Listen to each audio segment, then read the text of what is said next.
oleh Jelumangku di Advina. Untuk waktu penyampaian materi kurang lebih nanti sekitar 20 menit, Pak. Kemudian nanti akan dilanjutkan oleh pemateri yang kedua. Untuk sesi tanya jawab akan dilakukan di akhir setelah pemaparan kedua pemateri selesai. Langsung aja kita sambut pemateri yang pertama, Jelumangku di Advina. Untuk waktu dan tempat. Om Swastiastu. Om Swastiastu. Matur suksema Pamade Subamia, Ketua Parisade Kaltim, Ketua Peradah Kaltim, kemudian teman-teman peradah semuanya. Jadi dalam kesempatan ini yang pertama Titiang mengapresiasi kegiatan peradah ini karena inisiatif dari generasi muda ini penting untuk digalakkan, itu pertama. Kenapa? Karena ke depan itu pasti yang menyambung keberadaan kita, eksistensi Hindu itu adalah pemuda. Kalau kami mungkin yang tua-tua ini pasti akan lewat, dan estafet ini pasti harus disambung oleh generasi muda. Itu yang mungkin perlu digarisbawahi, apalagi Kalimantan Timur ini sebagai ibu kota negara nantinya di IKN ini kita harus betul-betul membangun SDM kita dengan baik, ya. Di samping kita juga mengisi diri kita dengan ilmu pengetahuan yang berkaitan ya dengan kehidupan keseharian kita sesuai dengan profesi swadharma kita, pekerjaan kita. Tetapi jangan lupa ada sisi juga yang harus kita penuhi, yaitu bagaimana meningkatkan serada kita, meningkatkan keyakinan kita, sehingga sebagai generasi muda kita tidak mudah tergerus, ya, terombang-ambing oleh hiruk pikuk zaman. Terlebih lagi nanti tantangannya ke depan adalah bagaimana kita bisa bersaing juga di ibu kota negara ke depan. Ini merupakan peluang dan tantangan yang harus dilihat. Oleh karena itu ada satu sisi yang juga mungkin kalau di Bontang sering Tiang sampaikan, jadilah orang yang beruntung. Mengapa beruntung penting? Karena orang bodoh, sebenarnya nggak ada orang bodoh sih, nggak boleh bilang bodoh dalam dunia pendidikan. Tapi kenyataannya kata bodoh itu ada. Ya, anggap itu meskipun itu menyakitkan begitu, tetapi itu mungkin adalah sebuah anekdot begitu. Orang yang kurang pandai itu akan dikalahkan oleh orang pinter, tetapi orang pinter akan dikalahkan oleh orang beruntung. Maka jadilah orang yang bukan hanya pandai tetapi juga orang yang beruntung. Kepandaian itu bisa kita raih dengan pendidikan, tapi keberuntungan itu hanya bisa kita raih dengan tabungan karma, perbuatan-perbuatan yang baik. Itulah tabungan karma kita sehingga menjadikan kita orang yang beruntung. Dengan kombinasi itu, maka yang pertama yang harus dilakukan adalah sebagai pemuda harus belajar untuk menjadi seorang yang pandai. Yang kedua, harus bisa melakukan perbuatan-perbuatan kebajikan untuk menjadikan diri kita beruntung di masa depan. Dengan demikian, apa yang disampaikan di dalam pesan-pesan Nyepi, ya, sesuai dengan hari ini, yaitu bagaimana kita menyiapkan sekilas, ya, menyiapkan tentang bagaimana kita merayakan Nyepi itu dengan hati kita yang suci, berlandaskan tatuamasi. Nah, ini apa yang harus kita petik dari pesan-pesan Nyepi ini mungkin bisa akan kita bawa di masa depan. Untuk ininya memudahkan, saya akan coba share screen, ya. Bisa Ntar. Oh iya ya, kok macet ini. Bisa terlihat Mbak Agnes? Masih loading Pak. Masih loading ya. Ya sudah. Sudah Pak. Iya. Siap. Ya, jadi kita akan melihat bagaimana sih konteks kekinian kita di dalam merayakan Brata Nyepi ini, gitu ya. Jadi sebenarnya keputusan tentang Nyepi itu yang pertama yang harus kita syukuri, ya. Itu telah diputuskan tahun 83, ya, tahun 83, yang mana di sini ada keputusan presiden, ya, yang apa namanya, yang menjadi dasar, di mana perubahan atas keputusan presiden nomor 251 tahun 67 termuat dalam pasal 1 ayat 11, di mana Nyepi itu tahun baru Saka itu ditetapkan begitu sebagai hari libur nasional. Nah, yang menarik adalah mengapa sih kok tahun Saka? Mengapa menggunakan kalender Saka? Ini yang menarik. Padahal di India itu ada beberapa penanggalan, ya. Ada beberapa penanggalan atau kalender. Jadi yang nampaknya menarik adalah spiritnya. Itu yang dulu ingin kita petik.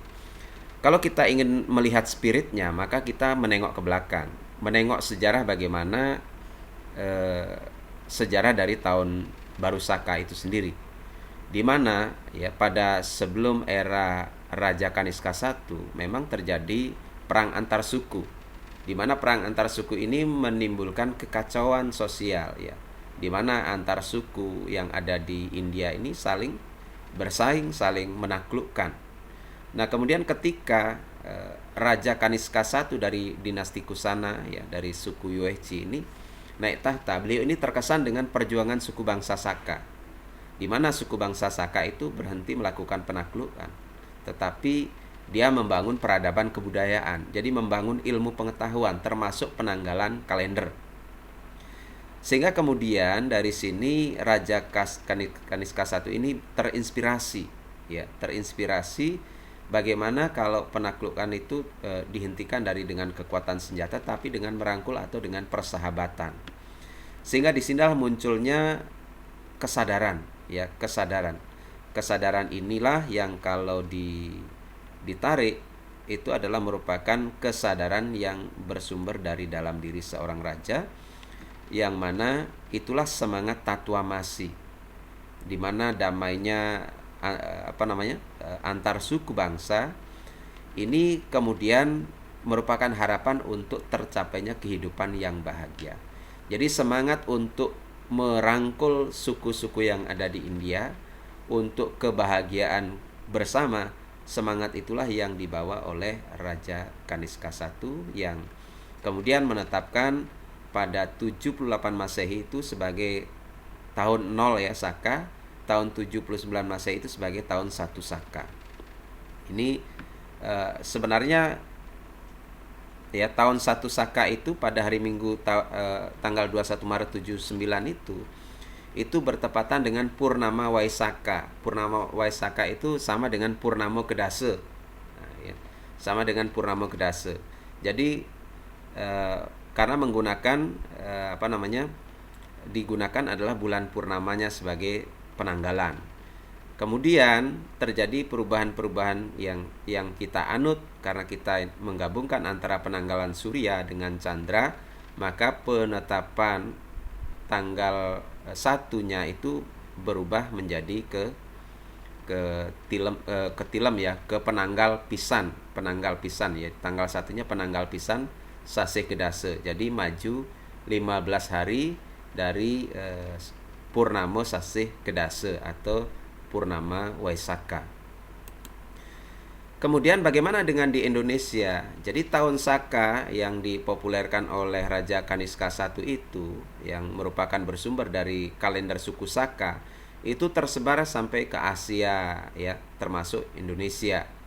Di mana di Indonesia di dalam prasasti tertua yang menggunakan kalender Saka itu adalah 654 Saka atau 732 Masehi. Nah, Termasuk juga ada prasasti Belanjong juga yang menggunakan tahun Saka, termasuk prasasti-prasasti yang ada di Sumatera. Ini tidak yang cantumkan semuanya. Kemudian bagaimana perayaan tahun Saka di Indonesia ini sulit mengetahuinya secara pasti. Bagaimana perayaan itu dirayakan. Tetapi berdasarkan lontar atau kitab Negara Kertagama, bahwa apa yang terdapat di Bali itu mencerminkan Majapahit. Maka dapat disimpulkan bahwa perayaan Tahun Baru Saka yang ada di Bali itu merupakan warisan Majapahit. Jadi warisan dari kerajaan-kerajaan sebelumnya. Nah, perayaan Tahun Baru Saka di Bali itu sumbernya adalah sumber pokoknya adalah dua lontar utama, yaitu lontar Sundarigama dan Sanghyang Aji Suwamandala. Ini merupakan landasan tatwa dari pelaksanaan perayaan Tahun Baru Saka yang dilakukan dengan melasti, kemudian catur brata, yoga dan samadhi. Ini adalah landas etikanya, melasti tawurnya adalah upacaranya, sehingga diharapkan dari apa yang dilakukan melalui kerangka Hindu dari tatwa, etika, dan upacara ini akan muncul kesadaran bersama. Kesadaran apa? Kesadaran tatwamasi tadi. Kesadaran bahwa di dalam diri setiap orang ada jiwa yang sama. Kesadaran itulah yang disebut dengan tatwamasi, bahwa hakikatnya, kata tat itu artinya itu. Tat, bahwa yang itulah Atman itu. Atman itulah yang ada di dalam diri setiap orang. Jadi semangat kesadaran bersama inilah yang juga perlu kita populerkan di dalam generasi muda. Kemudian kalau kita lihat kembali misalnya tadi di dalam lontar Sundarigama dan Sanghyang Aji Suwamandala itu mengatur bagaimana kita melasti, kemudian bagaimana tawur. Nah, semangatnya itu sesungguhnya kalau kita lihat yang kedua itu adalah ada etika yoga. Etika yoga itu berupa brata nyepi. Dengan brata ini kita diharapkan timbul kesadaran kebersamaan tatwamasi guna mencapai tujuan agama yang disebut dengan Jagadita Moksa. Jadi yang dibangun dari berupacara, yang dibangun dari melakukan brata, tujuannya adalah menyadarkan sang jiwa, menyadarkan Atman, supaya sadar pada dirinya yang sejati. Kalau sudah sadar pada dirinya yang sejati, maka secara otomatis sifat-sifat kemanusiaan itu akan muncul di dalam diri setiap orang. Nah, kemudian inilah mengapa nyepi itu sesungguhnya hakikatnya adalah yoga, yaitu sebuah renungan ke dalam untuk kita semua. Nah, kalau kita lihat di dalam Bhagavad Gita ayat 3 sloka 40 ini dikatakan indriyani manobutir asya distanam ucyate etair wimohayatyesa jananam avritya dehinam. Panca indera, pikiran dan kecerdasan adalah kendaraan baginya, hawa nafsu itu. Dengan tertutupnya ilmu pengetahuan olehnya menyebabkan bingungnya jiwa dalam badan. Jadi kalau badan itu jiwa itu bingung, mungkinkah mencapai tujuan? Tentu tidak. Sementara tujuan kita sangat berat, yaitu bagaimana hidup di dunia ini dengan Jagadita, bagaimana juga mencapai moksa. Jadi nyepi itu merupakan sarana kita untuk mencapai itu sebenarnya. Dengan demikian nyepi itu sebenarnya adalah bagaimana sejenak kita menghentikan aktivitas indria melalui catur brata. Nah, ini kalau kita lihat di dalam konsep Samkhya, indria-indria kita ini bergerak di sini. Kita mengenal ada dasendriya. Dasendriya ini dikendalikan oleh manah atau pikiran. Ketika dasendriya ini dapat dikendalikan oleh manah, maka manah kembali kepada ahamkara, ahamkara kepada budi atau kecerdasan, kecerdasan kepada cita, dan cita kembali kepada purusa dan prakerti. Ini harapan globalnya demikian. Sehingga dengan demikian apa yang dinyatakan di dalam perayaan Nyepi itu juga mencerminkan kitab Geranda Samhita, di mana dikatakan Nasti Maya Sanah Pasu, tiada ikatan selain Maya. Nasti Yogat Parambalam, tiada kekuatan selain yoga. Nasti Janana Parambandur, tiada sahabat sejati selain Janana. Na aham karat paroripuh. Tiada musuh selain ahamkara.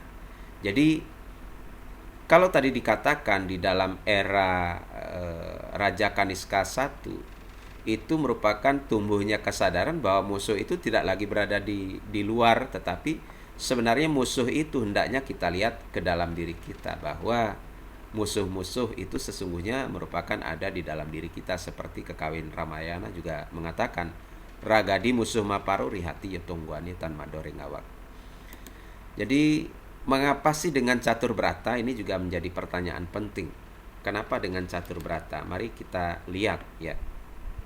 Kalau dalam sejarahnya ya, kita memiliki kerangka dasar agama Hindu. Itu bersumber dari periode Brahmana ya.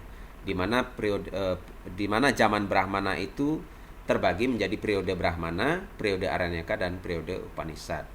Di mana di dalam periode Brahmana itu melahirkan kitab-kitab Brahmana yang lebih cenderung kepada upacara. Periode Aranyaka itu isinya adalah etika, spiritualitas, meditasi, tapa brata sebagai yang utama, yang disebut dengan upasana kanda. Kalau kitab Brahmana itu disebut dengan karma kanda. Sedangkan Upanishad itu adalah pengetahuan mengenai Brahman sebagai jalan yang utama, yang disebut dengan jenana kanda. Nah, kitab-kitab Upanishad inilah yang kemudian menjadi tatwa, kemudian Aranaka menjadi etika, dan kitab Brahmana menjadi upacara. Sehingga apa yang kita lakukan itu merupakan warisan dari zaman Brahmana sebenarnya. Brahmana, Aranaka, dan Upanishad. Ada upacara, ada etika, ada tatwa. Jadi upacaranya dalam lasti, tawur, etikanya catur beratanya, kemudian landasan tatwanya itu termuat dalam Lontar Sundarigamo Sanghyang Aji Sumandalu. Nah, ini kutipan di dalam Sanghyang dalam Sundarigamo. Enjang niyo nyepi amati geni tan wenang sajadmu anyambut karya sakluir niyo agni geni saparene tan wenang kalingganio wenang sang weruh ring tatwa gelarakeno samadi tapo yoga amatitis kasunyatan. Jadi yang disebutkan di dalam Lontar Sundarigamo itu sebenarnya adalah ini. Jadi yang disebut Brata Nyepi itu ada dua yang disebutkan di dalam sumber lontar. Bagi orang awam itu dilakukan dengan amati geni dan amati karya. Ada dua. Sedangkan bagi yang berpengetahuan, sudah habis ya waktunya? Enggak, Pak. Slide-nya nggak jalan, Pak. Oh, slide-nya nggak jalan? Mohon maaf. Slide-nya nggak jalan. Oh, kalau begitu nggak usah ditayang ya? Oh, dari tadi nggak jalan ya? Ini kelihatan, Agnes? Sudah, Pak. Sudah. Kalau gitu tidak usah di slideshow ya, biasanya macet dia kalau slideshow memang. Jadi pada dasarnya gitu ya, apa yang terdapat di dalam Lontar Sundarigamo ini ya, itu ada dua ya, ada dua. Bagi orang awam, bagi yang berpengetahuan. Bagi orang awam itu hanya amati geni, amati karya. Bagi yang berpengetahuan itu diharapkan melakukan samadhi, tapa, yoga. Jadi secara otomatis bagi yang berpengetahuan, dia sudah melakukan ini, ditambah melakukan samadhi, tapa, dan yoga. Nah, bagi orang awam ini ditekankan pada bhakti marga dan karma yoga ya. Jadi bhakti yoganya itu adalah berdasarkan bhakti, melakukan amati geni, amati karya, dikerjakan, maka ini menjadi karma yoga. Sedangkan bagi yang berpengetahuan, inilah jenana yoga karena memiliki pengetahuan dan juga melakukan hubungan langsung, melakukan samadhi, melakukan tapa dan yoga, sehingga ini menjadi di samping jenana juga raja yoga. Yang kesemuanya ini sebenarnya ditujukan kepada Sang Hyang Widi atau Brahman. Ini konsepnya supaya dipahami agar apa? Agar kita mengerti sumber dasar yang disebutkan dalam Lontar Sundarigamo bahwa ada dua, amati gini, amati karya. Mengapa bisa berubah menjadi catur berata? Parisadalah yang mengkonsepkan bahwa untuk mencapai tujuan agama Moksartam Jagadita, maka ditetapkanlah ya agar pelaksanaan Brata Nyepi yang dua tadi itu dapat berjalan dengan baik, sehingga ditambahkan ada di samping amati geni, amati karya, ditambahkan amati lelungan. Artinya tidak boleh bepergian. Amati lelanguan, tidak bersenang-senang.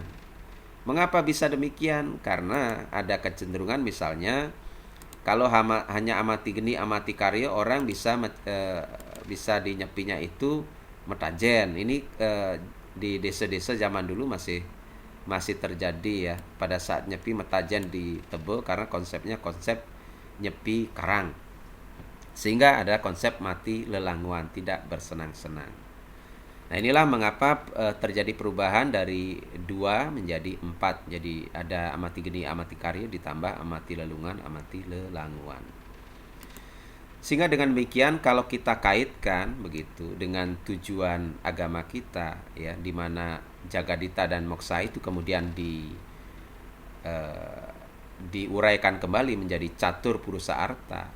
Ya, catur purusa arta ini 4 tujuan, ada dharma, arta, kama, dan moksa. Kemudian inilah yang berhubungan erat dengan 4 tahapan hidup manusia yang disebut dengan catur asrama. Bagaimana bagaimana seorang brahmacari, bagaimana seorang grihasta, bagaimana seorang wanaprasta, bagaimana seorang biksuka atau sannyasin di dalam menerapkan catur yoga tadi. Yang kesemuanya itu di dalam perayaan Nyepi itu mengerucut menjadi catur brata.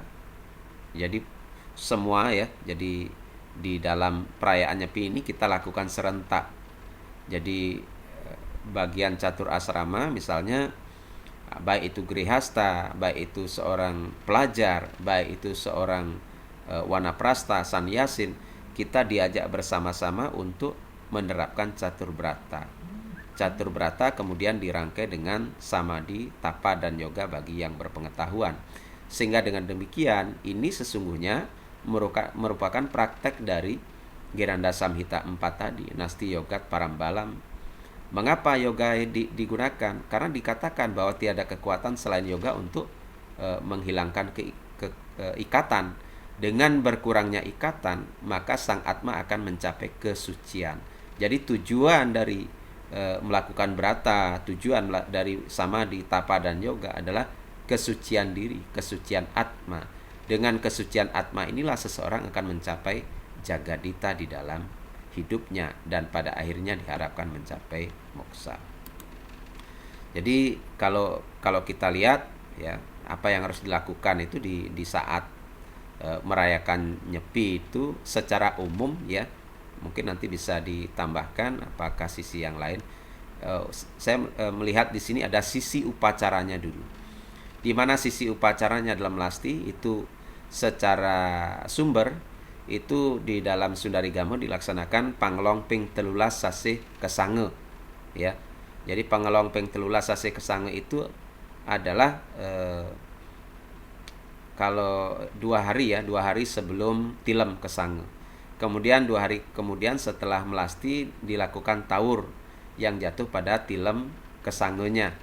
Kemudian ada brata Nyepi ya, yang dilakukan ada brata Nyepi, samadhi, tapa, dan yoga. Kemudian ada ngembak geni dan dharma santi. Ini rangkaian Nyepi secara umum demikian. Lalu apa pesan-pesannya? Jadi semua ini yang kita lakukan ini, prosesi ini tiada lain adalah sebagai perwujudan bakti kita dengan melakukan pelayanan selalu mengingat Brahman. Dalam konsep Siwaisme di Indonesia itu disebut dengan Siwa Semerti. Nah, konsep inilah yang kemudian mengantarkan kita mencapai kesucian Atman guna mencapai moksartam Jagadita. Jadi kalau kita lihat, nah ini ya, melasti, nah ini tatuanya ini adalah bagaimana kita mengambil tirta amerta kamandalu ke hadapan yang baruna. Tatuanya demikian. Kemudian taur, tatuanya adalah melakukan butayatnya, butahita untuk alam semesta, itu tujuannya. Kemudian brata Nyepi, nah ini baru realisasi diri, etika yoga. Kemudian ngembak geninya, kemudian ngembak geninya barulah diharapkan sudah muncul kesadaran Atman. Jadi kesemuanya ini ditujukan kepada Tuhan pada intinya. Nah kalau dilihat apakah sesuai dengan Weda? Nah ini kadang ada pertanyaan, apa sesuai nggak yang kita lakukan itu dengan Weda? Jadi kalau kita lihat ya, di zaman Brahmana lebih menonjol dengan upacara itu kita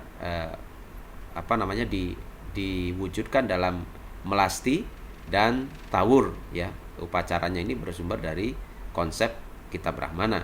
Kemudian di Aranyaka atau upasana kanda ada brata, nyepi, ada samadhi, ada tapa dan yoga. Ini etika spiritualitas yang bersumber atau spiritnya dari Aranyaka atau upasana kanda. Kemudian ada ngembak geni. Diharapkan sudah seseorang itu mencapai pengetahuan, pemahaman dari melakoni. Jadi kalau sudah ikut terlibat melasti, ikut terlibat tawur, ikut terlibat melakukan brata nyepi, maka di situ dia mendapatkan pengetahuan diri, realisasi diri. Nah, pengetahuan diri itulah yang menyebabkan seseorang sudah mendapatkan santih di dalam dirinya, kedamaian di dalam dirinya. Nah, spirit pengetahuan ini disebut dengan spirit dari Upanishad ya, atau Jnana Kanda kalau kita kaitkan demikian.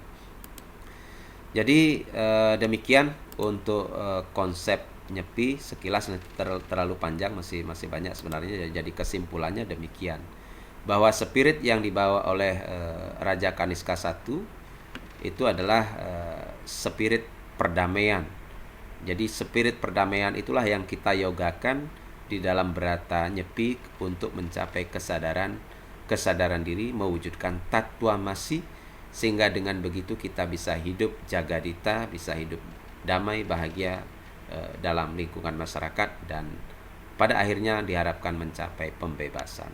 Demikian, suksemo. Om Santi Santi Santi. Om Santi Santi Santi. Om Santi Santi Santi Om. Om terima kasih Keren. ya boleh mungkin tepuk tangan virtual dulu dong. Romo gitu. Oke, boleh. Oke. Untuk materi selanjutnya, materi yang kedua akan disampaikan oleh I Gusti Ayu Wismanari. Kepada materi yang kedua, sudah siap? Siap. Ya, oke. Silakan waktu dan tempat di sini.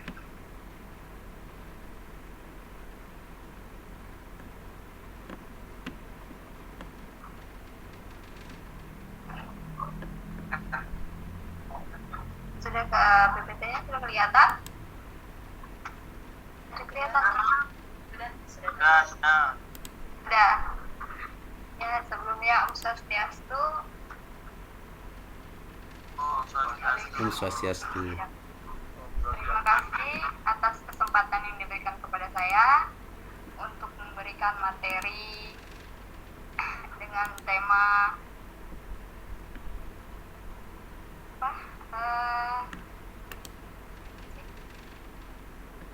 menyiapkan diri dan hati menyambut hari suci Nyepi di tengah pandemi COVID berdasarkan ajaran Trihitakarana.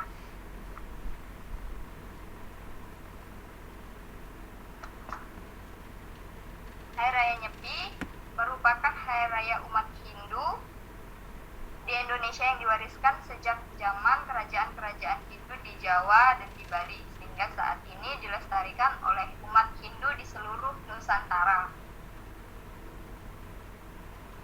Dasar dari Hari Raya Nyepi adalah konsep untuk menjaga keharmonisan dan kesadaran alam jagat ini, yakni melalui konsep ajaran Trihitakarana.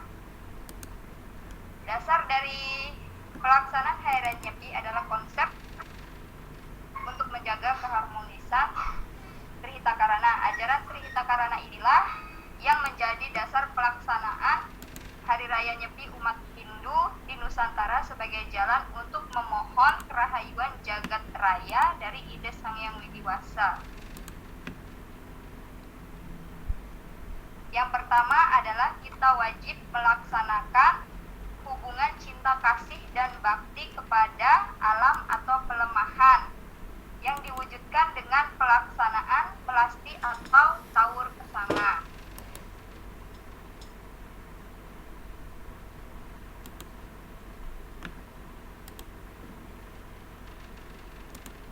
Dan upacara melasti oleh umat Hindu dilaksanakan di laut atau segara karena sekarang dalam masa pandemi COVID-19, jadi umat sedharma atau umat Hindu tidak bisa melaksanakan upacara melasti di segara. Dan mungkin dapat melaksanakannya di rumah atau pura.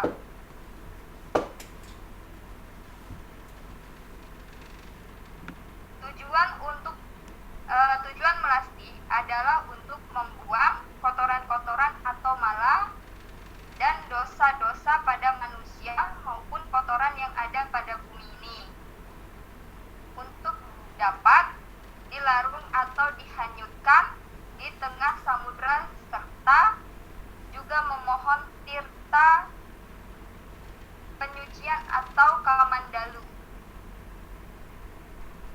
untuk menyucikan kembali jagat ini agar dapat netral kembali, termasuk untuk menetralisir wabah yang terjadi saat ini.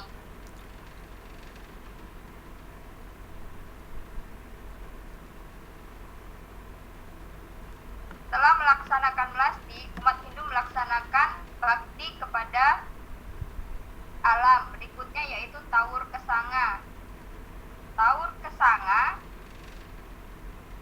yaitu 1 hari sebelum pergantian sasih kesanga ke sasih kedase. Taur kesanga adalah dengan melaksanakan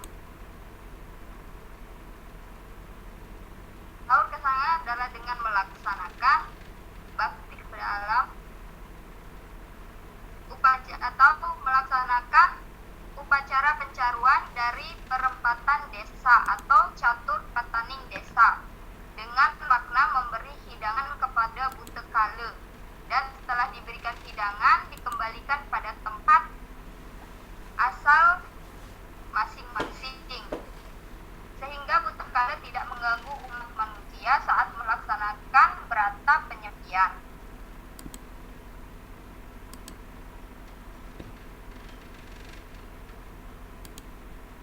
Setelah kita selesai melaksanakan catur berata penyepian selama 24 jam, maka selanjutnya kita dapat kembali menyalakan damar atau api kehidupan yang baru dengan sukacita penuh kedamaian, ketentraman, dan kebahagiaan dengan melaksanakan bakti kepada Sang Hyang Widi melalui upacara Mbak Geni. Dan biasanya puncak acara dari pelaksanaan Hari Raya Nyepi ini adalah melaksanakan ajaran Trihitakarana yang ketiga, yaitu hubungan cinta kasih sesama manusia atau pawongan. Dan melaksanakan ajaran Trihitakarana yang ketiga ini, biasanya kita bersingkrama saling asa asti asu kepada sesama kerabat, saudara, dan sahabat. Tapi karena dalam masa pandemi kita hanya dapat melaksanakan Dharma Santi melalui online atau virtual yang memanfaatkan beberapa media sosial seperti WhatsApp, Facebook, Instagram, dan lain-lain. Mungkin itu saja yang saya sampaikan. Kurang lebihnya saya mohon maaf karena saya pemula. Terima kasih dan tutup dengan para Masanti. Om Santi Santi Santi Om. Om Santi Santi Santi. Om Santi Santi Keren Santi. keren. Ya, terima kasih buat Bu Andu. Boleh tepuk tangan dulu dong buat materi yang kedua. Tepuk tangan virtual boleh. Prang prang prang prang prang. Oke. Terima kasih. Nah, selanjutnya Buat teman-teman yang mau bertanya, boleh raise hand atau boleh tulis di kolom chat.